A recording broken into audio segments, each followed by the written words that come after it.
You're watching CBS7 News at 9 on the CW and live on the CBS7 YouTube channel with Alexandra, Macia, and Tom Tieferteller. And this whole issue about adding YWLA athletics to their campus really doesn't have any negatives to do with them competing at the school of their attendance zone. It's all about the positives that can happen at YWLA and that will happen at YWLA. A year from now, students at the Young Women's Leadership Academy will be able to participate in sports at their own school. Coming up in just a few minutes, we have more on the Midland ISD Board of Trustees vote for a sports program at the girls-only school. Good evening and thanks for joining us for CBS7 News on the CW, and thanks for joining us live on the CBS7 YouTube. I'm Alexandra, Macia, and we start tonight with an in-depth look at the Midland Police Department's crime scene unit. This week is National Forensic Science Week, and the Midland Police Department has been posting about their crime scene unit all week. The forensic science they use on a daily basis helps police solve cases. Within the last few years, there's been a lot of development in the media and a lot of TV shows bringing attention to what we do. So it's important to recognize people for the work that they're doing. Created to bring recognition to those in the forensic science community, National Forensic Science Week highlights its importance for investigations. A couple recent cases, homicides, where we had blood evidence that connected suspect to the crime scene or suspect to the victim. Forensics are used on almost any call and crime scene, ranging from a burglary to assault or homicide. We carry cameras, fingerprint processing kits. We have tools that some people may have in their own sheds, like hammers, saws. And we're currently in the process of getting a 3D scanner. That way we can scan our scenes, and essentially we can have judges, juries, and attorneys basically do a walkthrough of the scenes and get an idea of what we see. Midland Police Department's crime scene unit is a team with a required minimum of 800 hours of training, utilizing their knowledge in forensics to solve cases. Everyone in the crime scene unit is actually a civilian, so none of the individuals in the crime scene unit are sworn. We don't carry guns. We are just regular people, I guess. Processing evidence can take anywhere from a few minutes to an hour, days, or sometimes months if it's sent off to a lab. There's really no set limit as to what you're looking for. Anything that you can possibly find that could link a suspect to a case, it's all just as important. The unit is continuously undergoing classes such as fingerprint classes, bloodstain pattern analysis, shooting reconstruction, and more to keep their skills up. And it's time to take a look at weather. Chief Meteorologist Tom Tieferteller is here to tell us what we can expect. Tom? Well, we are going to be looking at some, hot conditions in our forecast here over the next few days. Let's go ahead and take a look at a couple of thunder showers this evening. It moved across parts of the Trans-Pecos into the southern Permian Basin, but now that the sun is set, a lot of the daytime heating's gone, so that disturbance moving out, the showers, thunder showers moving out, and we're going to see things pretty quiet overnight. Now, the clouds today kind of held temperatures down a little bit, but we still reached the lower 90s across the Permian Basin, all the way up to 96 in Fort Stockton and a hot 99 in Presidio. Cooled off a little bit. Look at the Odessa skyline right now, and we're seeing temperatures into the lower 80s, so it's been really a very comfortable evening if you were out and about, and the winds haven't been too bad, a little gusty from Fort Stockton down towards Sanderson, Dryden up to 23 miles an hour. More heat's on the way. Usually we're about 87 this time of the year. We're going to be about 10 degrees hotter than that all the way through the weekend and the start of the fall season. Thanks, Tom. Exciting news out from UTPB. They found a new dean for their engineering department. Dr. Wayne McKay may be new to West Texas, but is no stranger to what West Texas can offer in the engineering field. Before coming to UTPB, McKay was a first lieutenant in the Army, worked in an Air Force rocket propulsion lab, was a wind tunnel designer, and he designed and built the first laser-propelled rocket for NASA. He later ran propulsions for them. The fact that over 40% of the nation's crude oil is made in the Permian Basin was a huge deciding factor in his choice to take his job. And so we have petroleum engineering. Why? Pretty obvious, right? There are not that many petroleum engineering programs in the country. It's really important that we have one. The engineering department is one of the most popular majors at UTPB. Dr. McKay is looking forward to his time at UTPB and helping further the engineering department. And Midland College officially cut the ribbon on the Jack E. Brown Conference Center this morning. The Jack E. Brown Dining Hall was closed in August of 2022 after the college moved its on-campus dining facilities to the June and Frank Cowden Jr. Dining Hall. When college officials decided to repurpose the building, which proudly bears the name of one of Midland's oil and gas pioneers, Midland College says it seemed fitting to have the building serve as the college's hub for its energy industry professional development activities. The newly renovated 10,000 square foot building includes offices and classrooms for MC's Petroleum Professional Development Center and MC's Workforce Continuing Education Department. Education and training space in the building includes 5 classrooms and 1 computer lab. I think people are grateful. It fills a need here on the campus for sure, but I think it also fills a need for our community partners and for our students. It's a beautiful building. It has all the new technology in it. It'll be a great space for people to come and learn. The building renovation project took about 18 months to complete. And in your local sports, the Midland ISD Board of Trustees approved a sports program for the Young Women's Leadership Academy. The new program is expected to start in the 2024-25 school year. They'll start off with the cross country, swimming, and tennis, and eventually add volleyball and basketball. YWLA currently has 121 high school students enrolled. The UIL will work with that number because YWLA only goes up to the 11th grade, which is why the UIL calculates the population to determine which division they'll play in. They'll also multiply that number by 2 because it's a single gender school. If you do that, they'll have over 300 students, which would in all probability place them in the 3A classification. Right now, students at YWLA that want to participate in sports have to play at other schools in their attendance zone, like Midland and Legacy High Schools. And this morning, a former pro tennis player visited Bush Tennis Center to teach and inspire kids with disabilities. Murphy Jensen won the French Open doubles in 1993 and went on to coach stars like the Williams sisters. Jensen witnessed the Bush Tennis Center groundbreaking in 2016 and returned for charity events over the past few years. Just 2 weeks after one of those events, he went into cardiac arrest, coded for 18 minutes, and stayed in a coma for 6 days. Recovery wasn't easy, but 2 years later, in a full circle moment, he's come back to Midland to show love and return to an inspiring community. Back here to Midland, Texas to see the growth, and they're just getting started. It is so cool. The ACE Outreach Program connects kids with mentors through tennis. Jensen is not only known for his talent, but his ability to overcome adversity. The program is provided for free in school and is little to no cost after school. And over 400 boxers around the U.S. came to West Texas to step into the ring. West Texas Knockout Boxing Club hosted its first regional boxing tournament to help young athletes put their names on the map. Events like the West Texas Mega Show are a good opportunity for boxers to put themselves on the map and to make a name for themselves. A variety of boxing clubs around the U.S. came to the Coliseum, and each brought about 20 boxers to be a part of the action. I mean, you go to a regular boxing show, and if you have 15 kids, you're lucky if you get matched 2 or 3. And right here, everybody got so many bouts. This is the first year that WTKO hosted a regional boxing tournament. Beyond just a place to shop or do things, the fact that we have so many amazing partners in collaboration speaks to our community. And so there's just a kind of joyful feeling to everybody contributing their skill set. It's like this sort of neighborhood festival feeling is what we're after. If you need plans for the end of the week, the new Odessa Downtown Market opens its doors for the first time ever this weekend.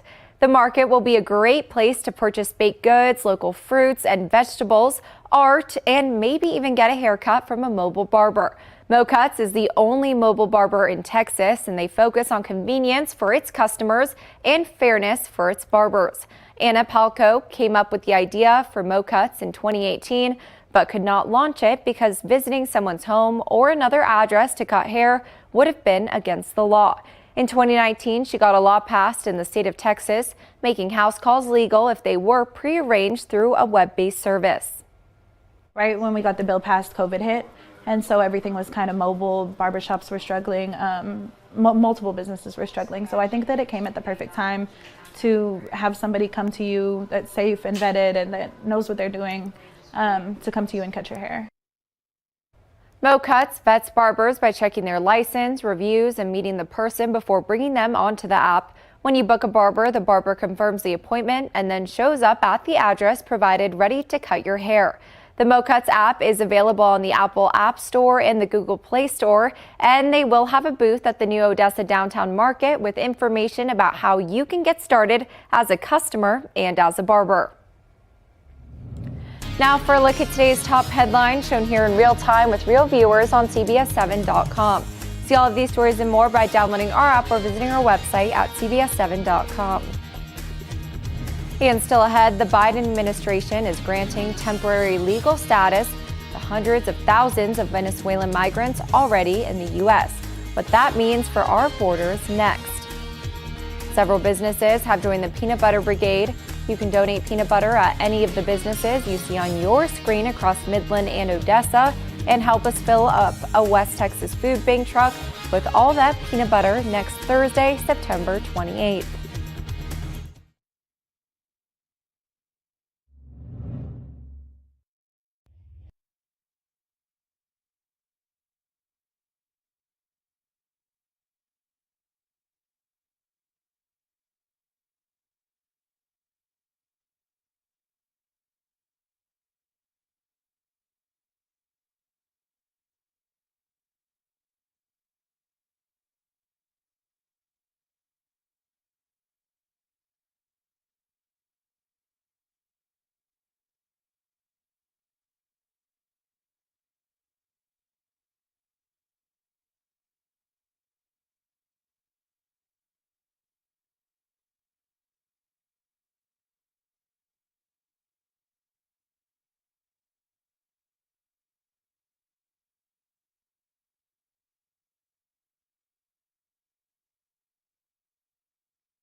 There's been a major move in immigration by the Biden administration. The president is granting temporary legal status to nearly 500,000 Venezuelan migrants who are already in the U.S. It could be life-changing for those families looking to work and make money here legally. Federal officials closed the point of entry in Eagle Pass, Texas, yesterday due to a huge amount of asylum requests.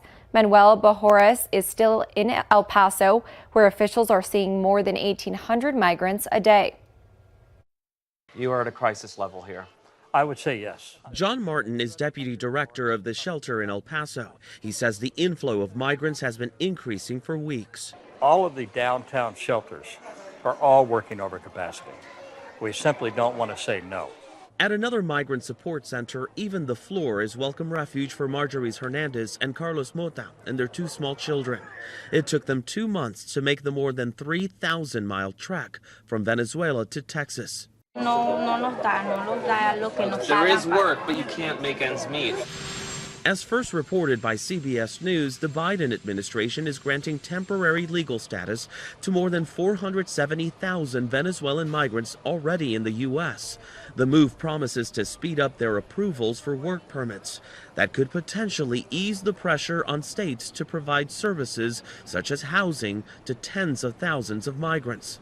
I anticipate, unfortunately, that we'll continue to see these increases on a daily basis. Near Eagle Pass, Texas this week, more than 5,000 people streamed through in a day. The influx prompted the mayor to sign an emergency declaration, while in Arizona, hundreds were detained, some in makeshift cages. The influx is also being felt in states thousands of miles away. Don't try to send people. In New York, migrant arrivals have divided the city. Officials say $2 billion has been spent since last year to house more than 100,000 migrants bused to the city. Many asylum seekers told us waiting in Mexico was not a viable option. In your view, Mexico is just too unsafe. Muy peligroso allí para usted y su familia. Es horrible. On Wednesday, the Defense Department said it would send an additional 800 active duty servicemen and women to the border to supplement the 2,500 who are already here. Manuel Bojorquez, CBS News, El Paso.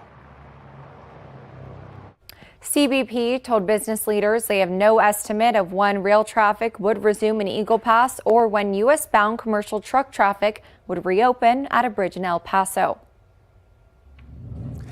We are going to be looking at more heat in our forecast as those 90s won't let up, but changes are on the way that we'll talk about up next.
Now, from the CBS7 First Alert Weather Center, here's Chief Meteorologist Tom Tiefertiller. Well, we did have a couple of showers, thunder showers out there this evening. Let's go ahead and take a look at the West Texas view of the satellite and radar showing that isolated shower thunderstorm activity developing first off in the Davis Mountains and moving across southern Reeves County, northern Pecos County into the southern Permian Basin, and then started to die out. As soon as the sun set out there, you probably saw the tower off to the southwest of the Midland Odessa area in the setting sun. But that's really about it as this disturbance is starting to move away. Now, there's a big trough of low pressure across the western U.S. We're kind of caught in between, so we have this west to east flow in the upper levels. So anytime there's a little disturbance, it zips across. But this area of high pressure really looks like it's going to build back into the area, and we're going to see temperatures on the hot side, as we'll see lots of sinking air and probably a little bit less in the way of cloud cover. Taking a look at the satellite view across the state of Texas, the bulk of the storms today were over towards north central, northeast Texas as things are starting to wind down there. And back closer to home, we are looking at the isolated showers, thunder showers dissipate again with the loss of daytime heating out there. As temperatures again, not too bad, 82 degrees, 78 up towards Lubbock, but still hanging on to the 90s from Presidio along the Rio Grande and into the southern half of the state. Alamo City of San Antonio currently at 92 degrees. Now the West Texas Futurecast, ignore this because it is not going to happen. We're going to see some more clouds move across overnight tonight. Really be about it, I do believe. Can't rule out a shower, but I think we're just about done with that. And then tomorrow, a lot of sunshine back in the forecast as high pressure builds in, so looking good for area football games. Just going to be a little bit on the hot side for kickoff, with those temperatures into the upper 90s. So for the rest of tonight, again, clouds moving across, temperatures down into the mid 70s on the overnight low, so not cooling off a lot. Then tomorrow, upper 90s on the way. Could see some triple digits out across the western Permian Basin around Wink, Monahans, and also down towards the Presidio area, about 101. The first day of fall is coming up on Saturday. It's not going to feel like it. 99 degrees with plenty of triple digits around the area. Staying hot on Sunday before we see a cool front arrive in the area. That will start to drop temperatures on Monday, put a couple of showers in the forecast.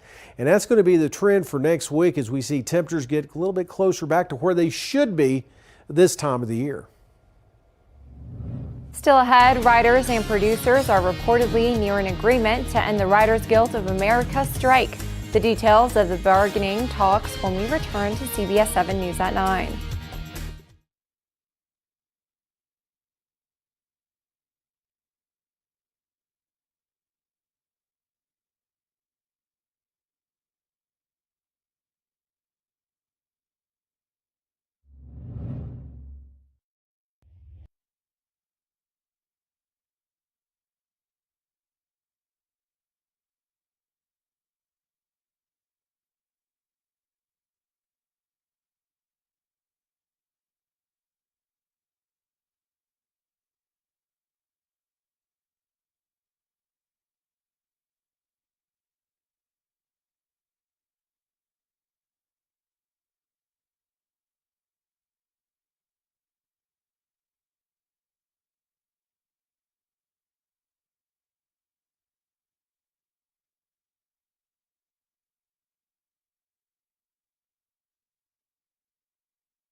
Hollywood writers and production studios will start diving into talks today for the first time in nearly a month, signaling a possible resolution. CBS News' Jared Hill has the latest. It's the same script, but hope for a better ending for striking writers on the picket lines in LA. In a rare joint statement, the Writers Guild of America and the Alliance of Motion Picture and Television Producers said they met for bargaining Wednesday and will meet again on Thursday. Hollywood writers walked off the job nearly 5 months ago, demanding a new contract that addresses concerns over how much they're paid and what role artificial intelligence will play in crafting TV shows and movies. People need money. People are really, really struggling.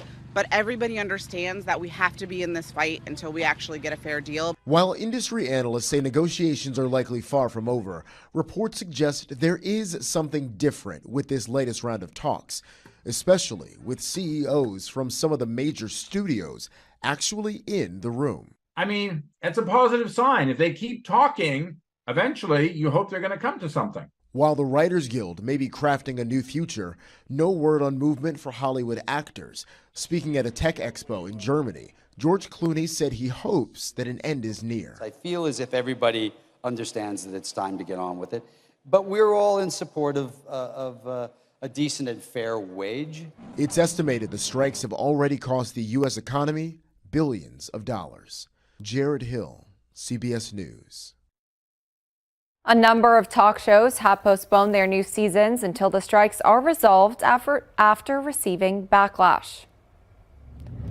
And still ahead, an asteroid sample is about to land on Earth. We'll tell you how you can see the asteroid landing when we return to CBS7 News at 9.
The OSIRIS-REx spacecraft swings by Earth Sunday, and it's set to deliver a sample collected from the asteroid Bennu.